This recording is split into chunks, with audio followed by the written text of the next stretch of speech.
Alina, cum vă adaptați programele pentru a se potrivi nevoilor și obiectivelor specifice ale echipelor de management?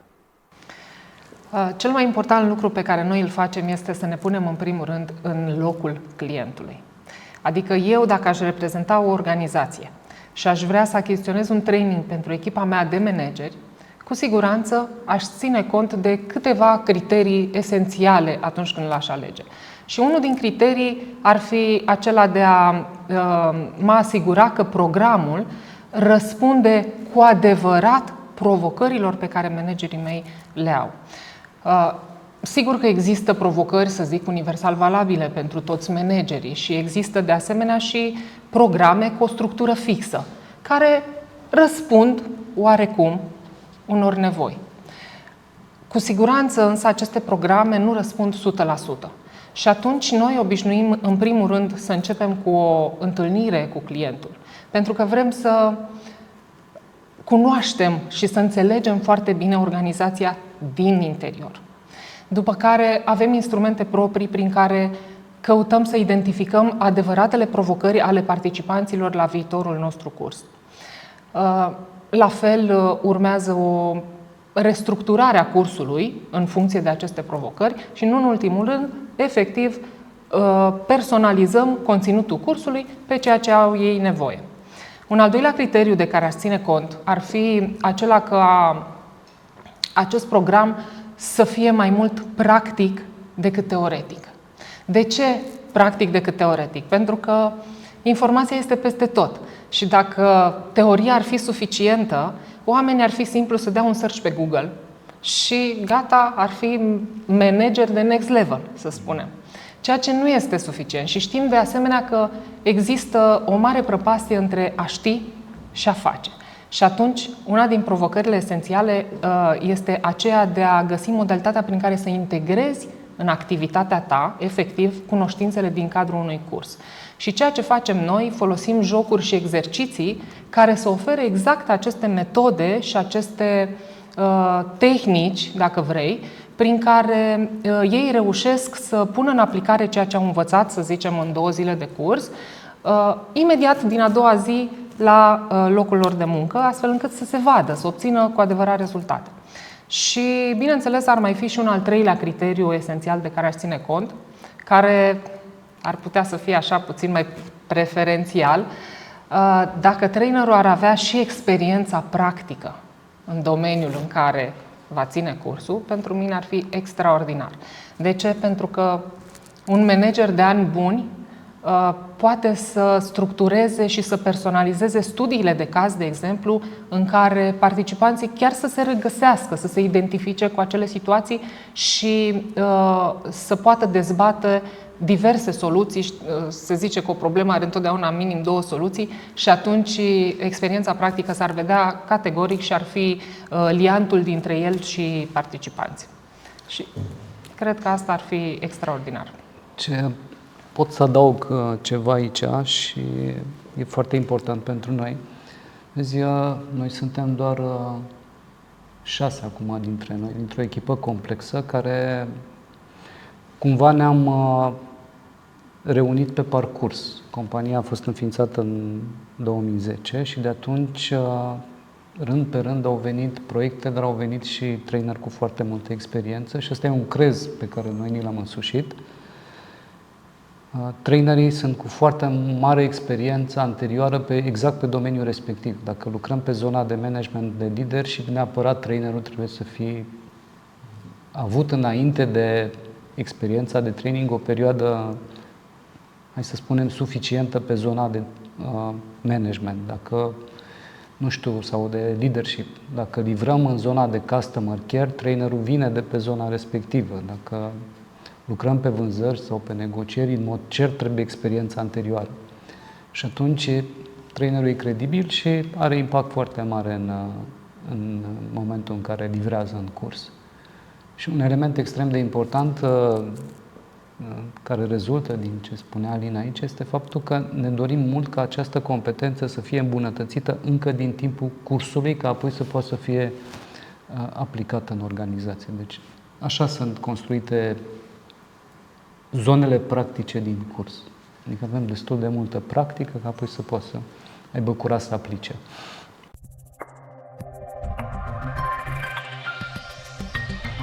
Alina, ai spus la un moment dat de next level management. De ce experiența unui manager nu este suficientă atunci când vorbim de next level management? Da, este foarte interesantă întrebarea pentru că am observat că majoritatea organizațiilor preferă sau practică promovarea oamenilor din interior. De ce? Pentru că oamenii poate cunosc foarte bine procedurile, poate că deja sunt familiarizați cu sistemul, știu și eu, de gestiune sau sistemul cu care lucrează și în mod cert ei își cunosc deja așteptările conducerii și spun este în regulă, ce poate să fie chiar atât de greu pentru a deveni next level manager. Deja are o bază.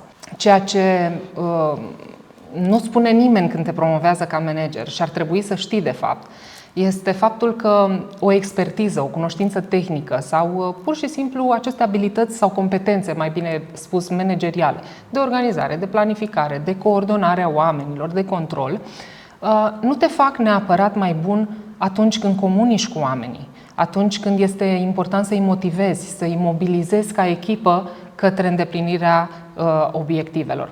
Și atunci ai nevoie cu adevărat să îți faci un upgrade prin toate aceste cursuri la competențe și în mod special la abilități.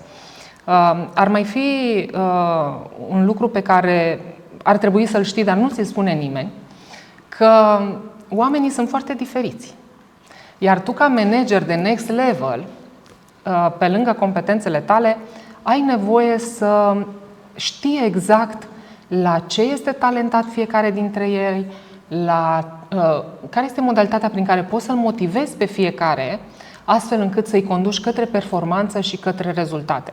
Și noi aici folosim foarte multe instrumente de analiză comportamentală, de exemplu. Pentru next level management trebuie să știi analiză comportamentală. Mergem pe metoda DISC sau putem folosi ceva chiar aprofundat din punct de vedere psihologic, dacă vreți, instrumentul Hogan, unde înveți exact care sunt calitățile omului și cum să lucrezi cu ele și poate că mai puțin decât slăbiciunile. Și aici mi-aduc aminte de un interviu foarte interesant al lui Roger Federer.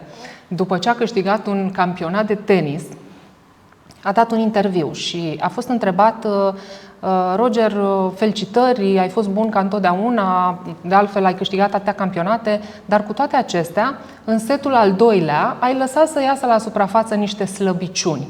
Și întrebarea mea pentru tine este: cum intenționezi să lucrezi la slăbiciunile tale?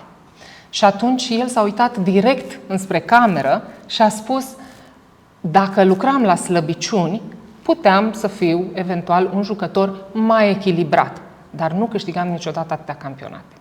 Deci, iată că un manager de next level este foarte important să învețe această analiză comportamentală, să știe cum să crească oameni, să-i ducă către performanță. Și să zicem un al treilea lucru pe care ar trebui să-l știi este că schimbarea este constantă.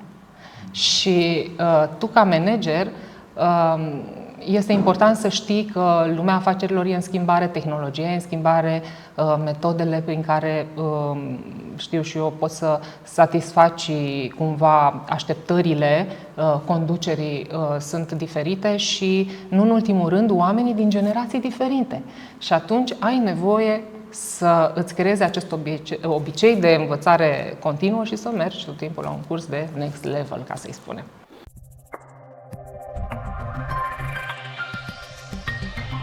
Și dacă ești manager, ești și lider? Categoric nu. Poți să fii, dar nu este subînțeles, pentru că știm cu toții că managementul se referă la competențe clare pentru care nu ai nevoie de empatie, știu și eu, de ascultare activă sau de anume abilități de a lucra cu oamenii. E adevărat că atunci când ești promovat ca manager într-o companie, ceea ce ți se spune și este important este să-ți folosești aceste competențe și să aduci rezultate. Dar modul în care reușești să mobilizezi oamenii, pentru că atunci când ești manager, nu mai vorbim de rezultate individuale. Atunci când ești manager, lucrezi cu oamenii și ei sunt cei care te ajută să obții rezultatele care sunt așteptate de la tine ca manager. Și ai nevoie de aceste abilități de leadership. Și am întâlnit manageri care spun: eu sunt foarte bun, eu știu, am aceste competențe, eu nu mai am nevoie de leadership. Deja îmi cunosc metodele și obțin aceste rezultate. Dar haideți să vedem puțin, dacă ar fi să îl notăm pe o scară de la 1 la 10 pe un manager la aceste competențe manageriale și am dat 10, ok, ești cel mai bun, e foarte bine, ai 10. Dar dacă îi facem o analiză pe aceste abilități de leadership și să spunem că îi iese evaluarea la un 6, atunci el ar fi un manager cam de 8. Și cum acționează acest prag limitativ? Păi, dacă tu ești, să zicem, aici este 0 și aici este 10 și tu ești un manager de 8, crești o echipă, să zicem că ei sunt undeva la 5 când îi preiei, îi aduci la 6, îi aduci la 7. Când ajung la 7, ce se întâmplă cu performanța echipei? Se blochează sub acest nivel de 8 al managerului respectiv. Deci niciodată o echipă nu poate să producă rezultate mai mari decât acest 8. Și implicit succesul companiei este evaluat tot în funcție de acest prag limitativ al managerului. Deci iată de ce un manager complet este nevoie să fie și un bun lider, pentru că succesul companiei depinde de nivelul la care tu blochezi sau reușești să tragi după tine rezultatele succesului companiei.